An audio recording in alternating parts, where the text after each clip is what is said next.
திருவள்ளுவரின் வழியில் வாழ்ந்து வாழ்வின் உன்னத நிலையினை அடைய திருக்குறளோடு நாம் என்னும் இந்த நிகழ்விலே இணைந்திருக்கின்ற உங்கள் அனைவருக்கும் முதற்கண் வணக்கம்.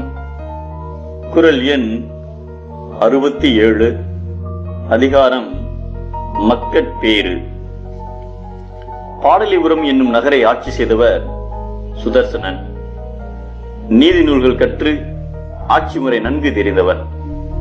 ஆனால் அவரது குழந்தைகள் தந்தையின் செல்வத்தில் கழித்து திரிந்தனர். படிப்பில் அவர்களுக்கு நாட்டம் இல்லை. ஒரு நாள் அந்நகரிலே கலைத்திறனை வெளிக்கொணரும் நிகழ்ச்சி நடத்தப்பட்டது.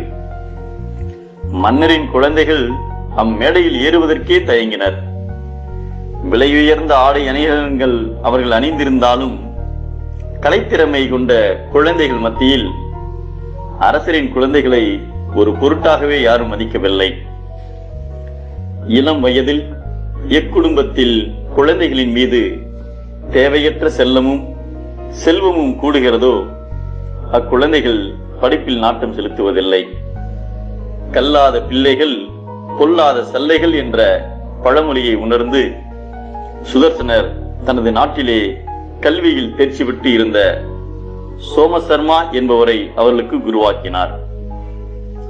கல்வி அறிவோடு சொல்வன்மையும் சிறந்து இருந்த அவர் அக்குழந்தைகளுக்கு கதைகள் சொல்லி அவர்களோடு விளையாடி பின்னர் நல்ல நூல்களை கற்பித்தார்.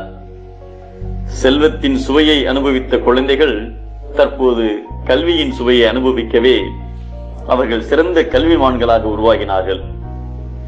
மீண்டும் இளைஞர்களுக்கான கலைத்திறமை போட்டி நடக்கின்ற பொழுது இவர்கள் புலமையில் தலைமை பெற்று அறிஞர்கள் இருந்த அவையில் முதன்மையானவர்களாக விளங்கினர். அதனால் அந்நகர மக்கள் எல்லோரும் அரசரை புகழ்ந்தனர்.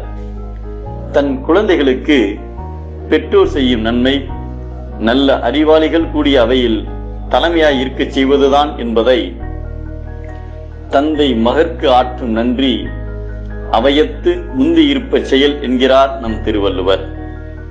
குழந்தைகளை சான்றோர்களாக்குவோம், பெற்றதன் நன்றி உணர்வோம். மீண்டும் அனைவருக்கும் நன்றி, வணக்கம்.